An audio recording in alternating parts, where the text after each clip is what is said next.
can't say it's freezing rain, but it's pretty close.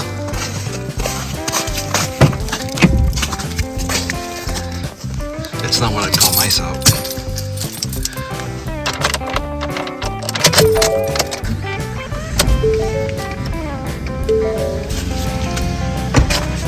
I got the lights working. It was too dark to really record it. Obviously, the cows had eaten part of that.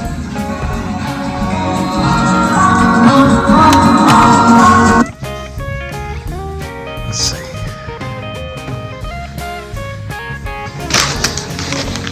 So I gotta get that ram out of there and get him in there. I never know exactly how it's gonna go. Sometimes they load well, sometimes they don't.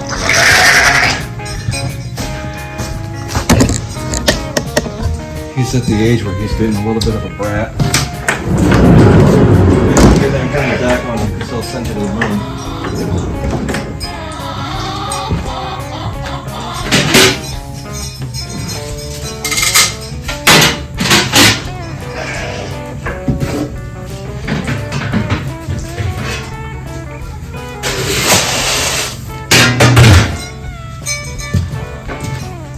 Hey Dexter, see you. Days. What do you think, bud?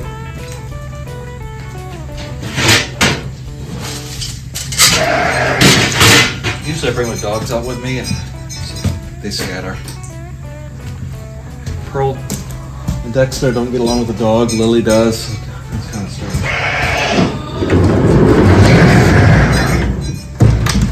Squash could take them or leave them. I guess the first thing I'll do is I'll put a little bit of grain in this tub.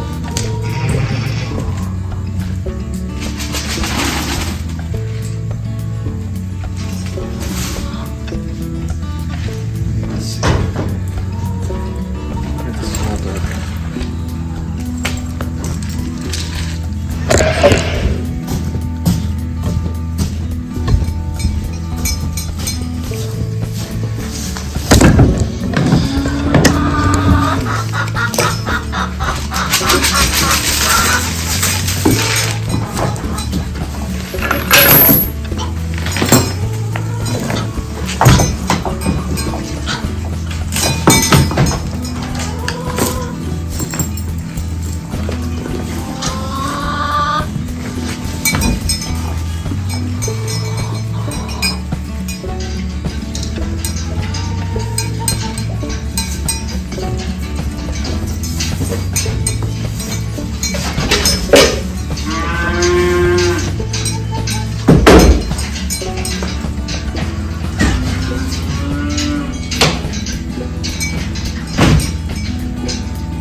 No, it might not.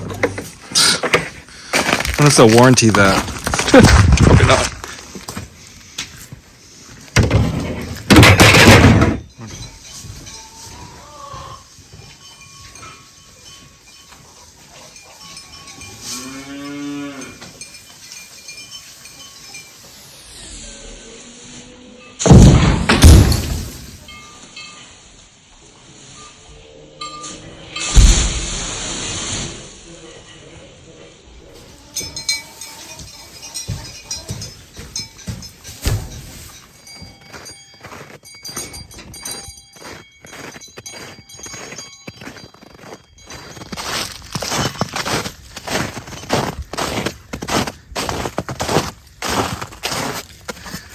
Once upon a time, I kept all the animals inside.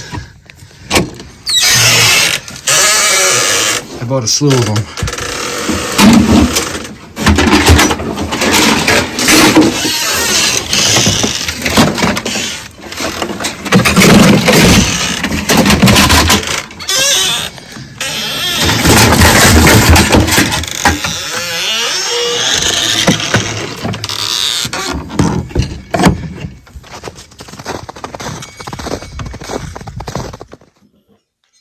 Winter's one of those things where you know it's coming and you can see it coming, and then one day, boom, it's here. And it always feels like, where did my summer go? It's cold again. It's winter again. And here we are. Another year's gone by. It's a stalk cutter that my dad had back in the 40s. And what you do is you just take this corn, you got these corn stalks, right? And then you just chop them off with a sickle. And so my sister had a bunch of these tied up because she sold them for decorations, around October when people decorate their yards and stuff for fall.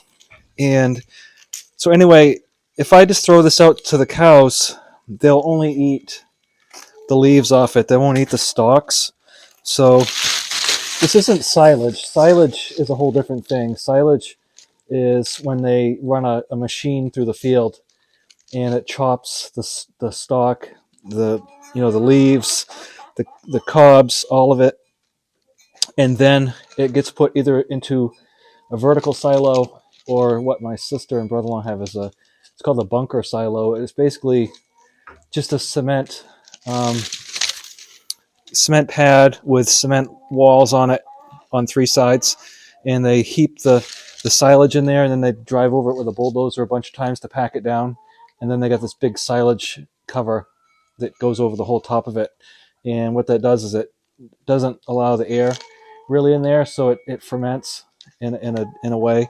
It doesn't rot, it ferments, and it smells really good when they first cut it, but next month it starts to smell kind of funny. But that's just the fermentation. So anyway, the cows like it. It's a lot of energy. A lot of people don't like to feed silage to cows. They think they don't need the corn. Well, yes and no. I mostly grass feed my cows, and when I feed them grain, it's just alfalfa pellets. But when it gets cold, the corn gives them energy, so it gives them extra calories, kind of like, the bears. They get extra food for the winter. So the cows, they're out there in the cold, and they're fine in the cold because they grow their winter fur out. But I like to give them some extra energy, some extra calories. So I either give them the stalked corn or I give them the ground up corn. All I'm doing is just chopping this up into little bite-sized pieces for the cows.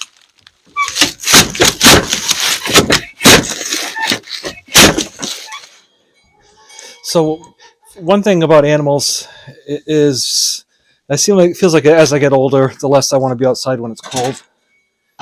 Everything's hurt.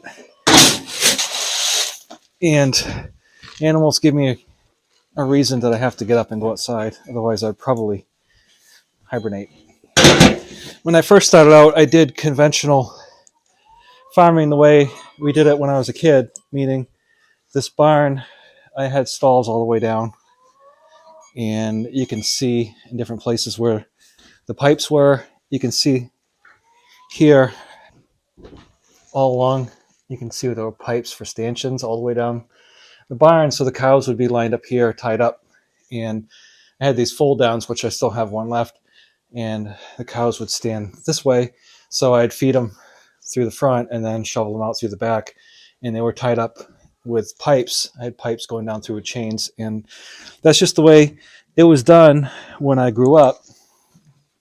And the more I got thinking about it and looking into things, the more I realized that there's an easier way. So the animals are fine to be outside. They just have to have a place to run into to get out of the wind and out of the storm.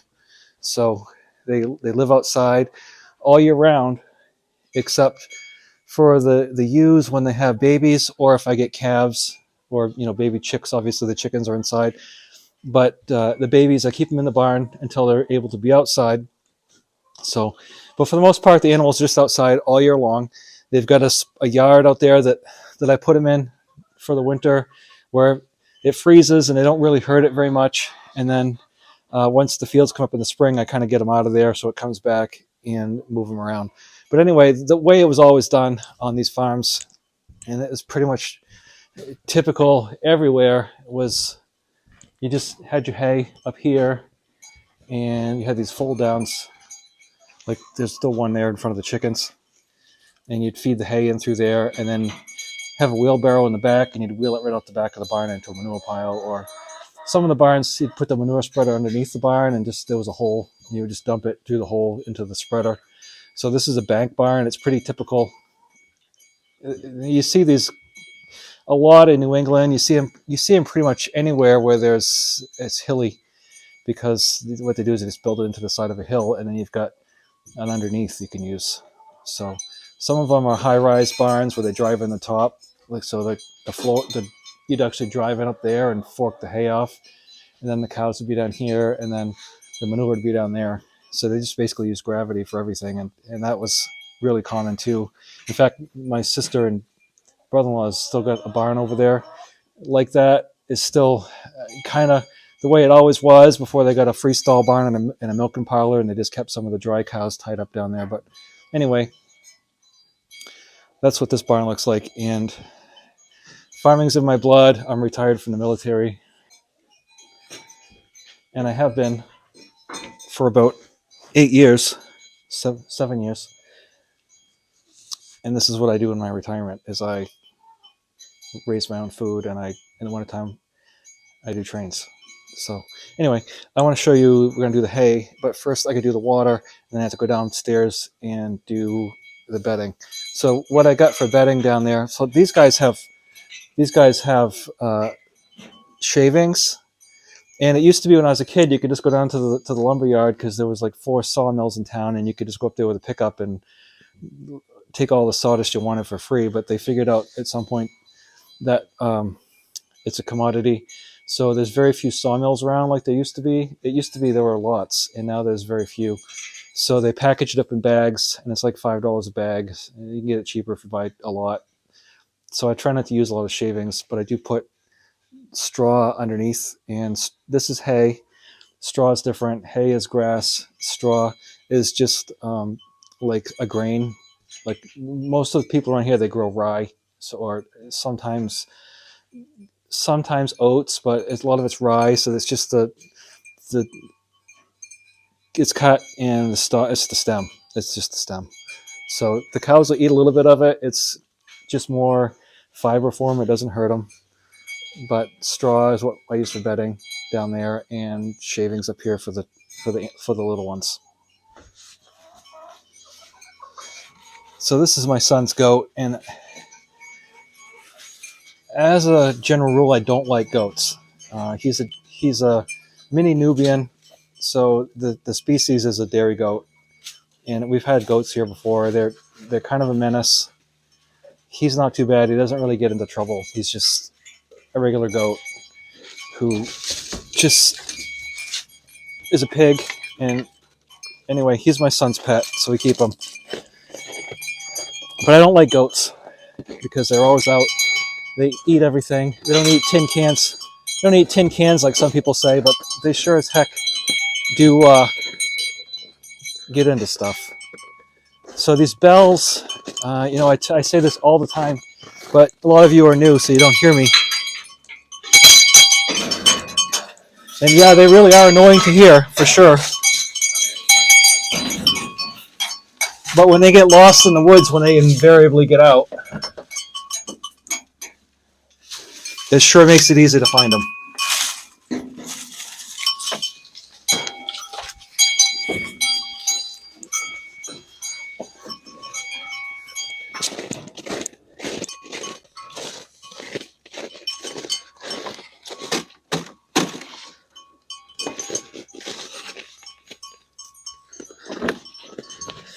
So these quick disconnects work great unless they're full of water and frozen, in which case not so much. It's filling out. It's got a float on it, but I'm not going to leave this on here for a very long time anyway. I'm just going to fill it up by hand and then get rid of the hose.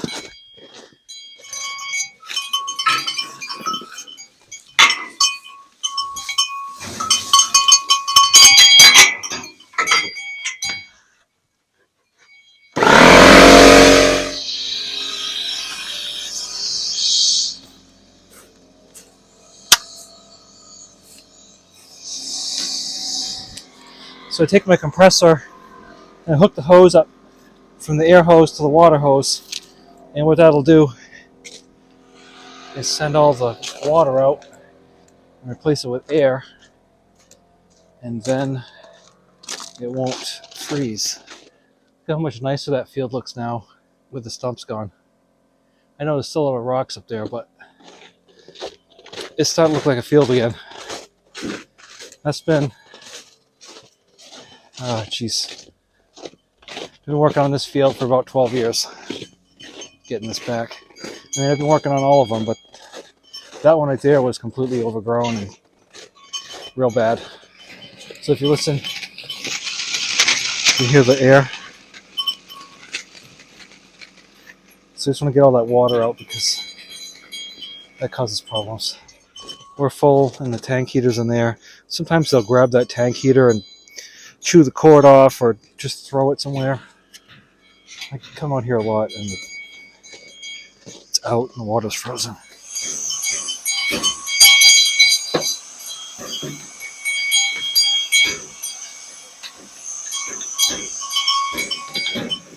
I've essentially converted everything to Flex Zoa. They've got a whole line, and so far it's been treating me real well. It's a little pricey, but so is buying new hoses all the time.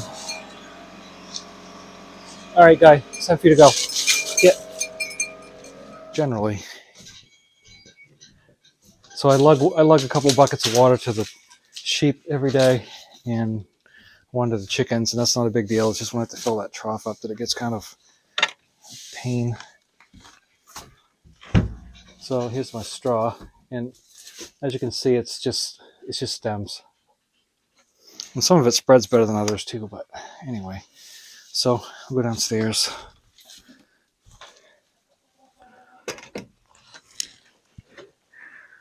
So this is where they live, down here. The gate still works for the moment, but once it gets further on in the winter, this will get deep. Because I just do a deep bedding here and clean it out in the spring. And I started pouring cement,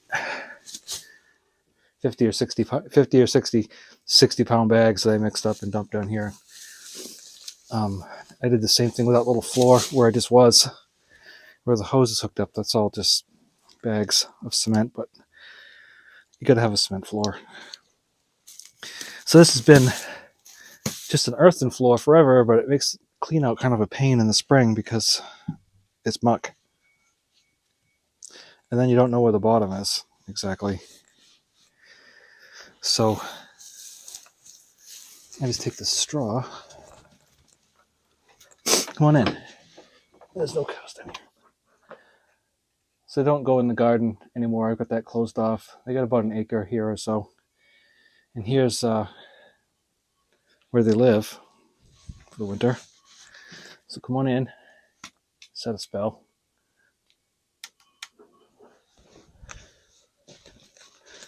So I just take the straw, and you don't have to be real good about it because they'll spread it. They're pretty good about doing that themselves. This is all cement. It's about 4 inches, maybe 6 in some places, but it's all bags of cement, the 60-pound bags. So I just went down here with about 50 or 60 of them and mixed them up. And this will make clean out a lot easier in the spring to have a cement floor. But yeah, I don't have to get real particular about spreading this around because they'll make a bed down here. We could give them something to lay on.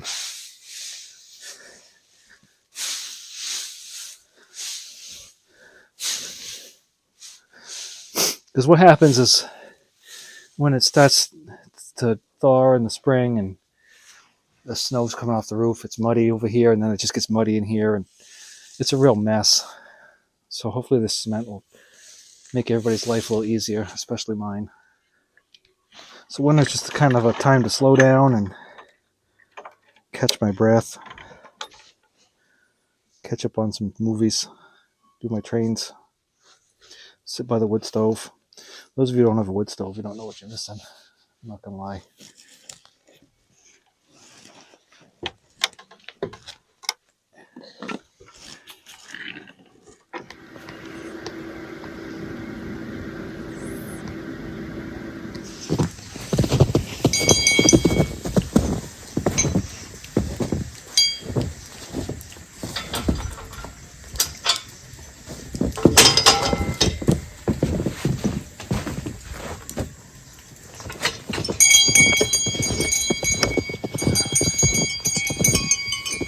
Guess they could use some more water, I guess.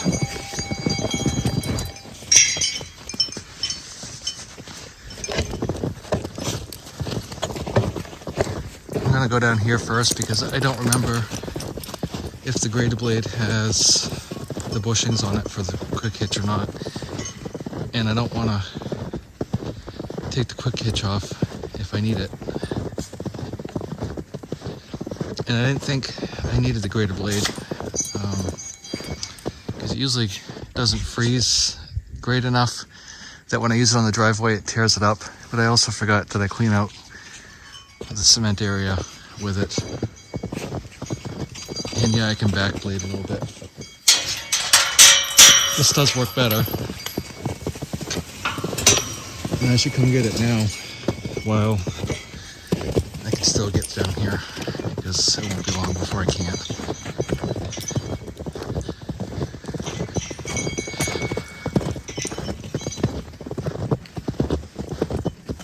Technically, I could let the cows out here right now because they're not going to hurt anything. The fences are all good, but anyway. Sometimes I think ahead and set this on the block, and sometimes I don't.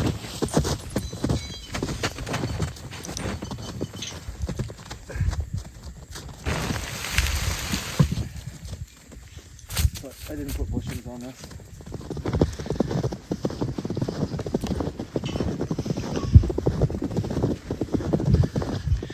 I would just put it on the bigger tractor, but I think it's only a 4-foot blade. I don't remember.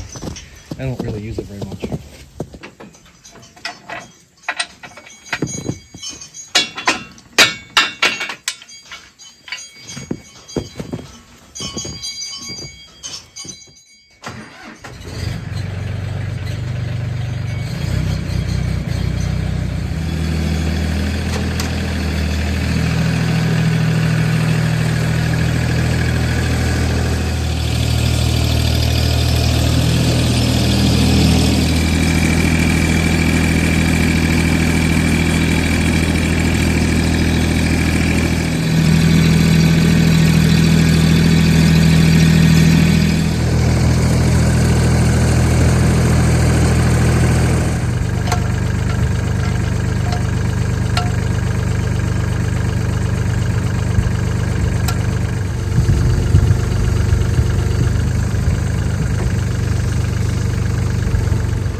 These things don't like slush a whole lot, even if you wind it up, it still plugs.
Coming down. You know, there are stairs.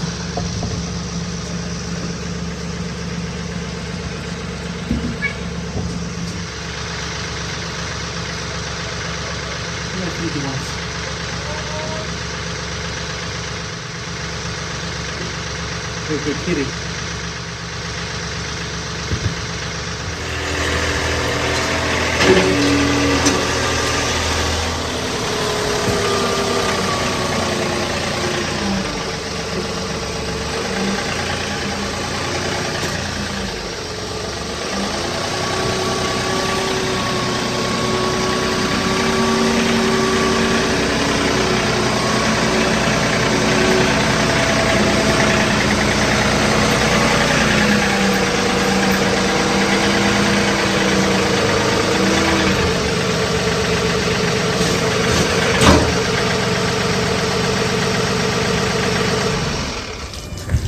Well, I appreciate you watching. I probably won't do another video like this until after Christmas. So I appreciate everybody who watches the channel and subscribes and comments. I hope you have a safe holiday season, whatever you celebrate or don't celebrate, and I'll talk to you soon. Thanks for watching, and you take care of yourselves.